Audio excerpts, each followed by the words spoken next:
Hello नमस्ते, स्वागत है आपका मेरे चैनल पर। आज की हमारी रेसिपी है चंद्रकला।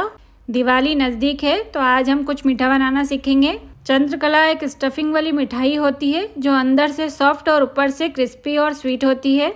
तो आज हम इसे ही बनाना सीखेंगे। तो आइए हम रेसिपी बनाना शुरू करते हैं। तो सबसे पहले हम डो तैयार करेंगे। तो उसके लिए एक बड़ी साइज़ का बाउल ले लें और उसमें 3 कटोरी मैदा डालें। आधी कटोरी घी डालेंगे। यहाँ पर मैंने देसी घी का उपयोग किया है। मैदा खाने पर फीका ना लगे इसके लिए हम आधी चम्मच नमक डालेंगे। पहले इन चीज़ों को हम मिक्स करेंगे। सारी चीज़ों को मिक्स करने के बाद इसके अंदर हम थोड़ा थोड़ा पानी डालकर इसका डो तैयार कर लेंगे। डो तैयार करने के लिए हल्के कुनकुने पानी का उपयोग करें। डो को हमें ना तो ज़्यादा पतला और ना ही ज़्यादा कड़क गूंदना है। जैसा कि हम नॉर्मल आटा गूंदते हैं उसी तरह का आटा तैयार करना है। मैदे का डो तैयार होने के बाद इसे साइड में रख दें। अब हम चाशनी बनाएंगे। तो उसके लिए एक कढ़ाई ले लें और उसमें 2 कटोरी शक्कर डालें। 1 कटोरी पानी डालना है। चाशनी को पीला कलर देने के लिए कुछ रेशे हम केसर के भी डालेंगे। चाशनी को मीडियम फ्लेम पर पकाएं और उसको गाढ़ा होने दें। चाशनी हमें ऐसी तैयार करनी है जो मिठाई सोखे ना। हमें केवल मिठाई के ऊपर चाशनी की परत चढ़ानी है, इसलिए जमने वाली चाशनी बनाएं। जब चाशनी रेडी हो जाए तो उसे साइड में रख दें। यहाँ पर मैंने 250 ग्राम मावा लिया है। अब हम मावे को सेकेंगे। तो उसके लिए एक पैन ले लें और उसमें मावा डालें।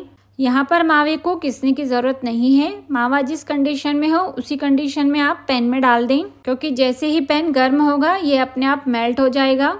मावे से हम अंदर की फिलिंग बनाएंगे, इसलिए मावे को मीडियम फ्लेम पर अच्छे से सेक लें।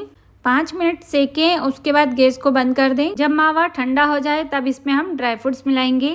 काजू, बादाम, पिस्ता, किशमिश सभी ड्राई फ्रूट्स के हम 2-2 चम्मच डालेंगे। ड्राई फ्रूट्स का उपयोग आप अपनी इच्छा अनुसार कर सकते हैं। आधी कटोरी बारीक पीसी हुई शक्कर डालें।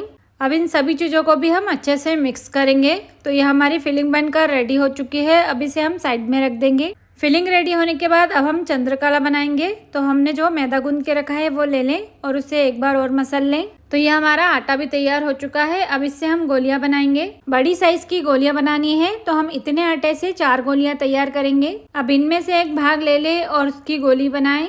सरफेस पे सूखा मैदा डालें और इसे बेलें। इसे जितना बड़ा हो सकता है उतना बड़ा हमें बेलना है। इसे हमें मोटा नहीं बेलना है, पतला बेलना है, तो इसलिए पतला बेलें। जब रोटी पतली और बड़ी हो जाए तब इसे हम कट करेंगे। तो उसके लिए एक कटोरी ले लें। अब हम इस कटोरी से रोटी को कट करेंगे। तो एक रोटी से हमें 4 छोटी रोटियां मिली हैं। अब एक कटोरी में पानी ले लें और इनकी किनारियों पर पानी लगाएं। सिर्फ 2 रोटियों पर ही हमें पानी लगाना है। अब जो हमने मावे की फिलिंग तैयार करके रखी है उसे ले लें और चम्मच की सहायता से 2 रोटियों पर ही इसकी फिलिंग डालनी है। फिलिंग डालने के बाद सादी रोटियों को फिलिंग वाली रोटियों पर उल्टा रख दें। अब इनकी किनारियों को हमें अच्छे से चिपका लेना है, जिससे कि फ्राई करते समय ये खुले ना। जब दोनों रोटियां आपस में चिपक जाए तब इनकी किनारियों को इस तरह से हमें मोड़ लेना है। जैसा कि आप देख रहे हैं उसी तरह से इन्हें मोड़ लें। इस शेप को बनाना कोई कठिन नहीं है, बस एक के ऊपर एक किनारियों को रखते जाएं तो इस तरह का शेप हमें मिल जाएगा। तो ये हमने चंद्रकला का शेप रेडी कर लिया है। इसी तरह से हम सारी चंद्रकला रेडी कर लेंगे। अब इन्हें हम डीप फ्राई करेंगे। तो उसके लिए एक पैन ले लें और उसमें तेल गरम कर लें। इन्हें हमें लो फ्लेम पर फ्राई करना है, क्योंकि इनकी किनारियां मोटी हैं। अगर हमने हाई फ्लेम पर फ्राई किया तो इनकी किनारियां कच्ची रह जाएंगी। मैदे में हमने खाने का सोडे का उपयोग नहीं किया है, तो आप निश्चित होकर इसे लो फ्लेम पर फ्राई कर सकते हैं, क्योंकि ये तेल नहीं सोखेगा। जब एक तरफ से गोल्डन हो जाए तब इन्हें टर्न कर दें और दूसरी तरफ से भी फ्राई करें। जब दोनों तरफ से सेम कलर हो जाए तब इन्हें हम निकाल लेंगे। और इसी तरह से हमें सारी चंद्रकला फ्राई कर लेनी है। इन्हें निकाल कर हमें इन्हें ठंडा नहीं करना है। इन्हें निकालें और डायरेक्ट चाशनी में डाल दें। एक एक करके इनको हम चाशनी में डालेंगे। चाशनी में डालने के बाद इनको चाशनी में अच्छे से डिप करें और 2 मिनट ऐसे ही रहने दें। ये हमने जमने वाली चाशनी बनाई है। तो जब चंद्रकला डालें तो उसके पहले चाशनी को गर्म कर लें। 2 मिनट चाशनी में रखने के बाद इन्हें अलग प्लेट में निकाल लें। तो इस तरह से हमें सारी चंद्रकला को चाशनी में डाल कर रेडी कर लेना है। अब इनकी हम गार्निशिंग करेंगे। तो उसके लिए पिस्ता और केसर लगाएंगे।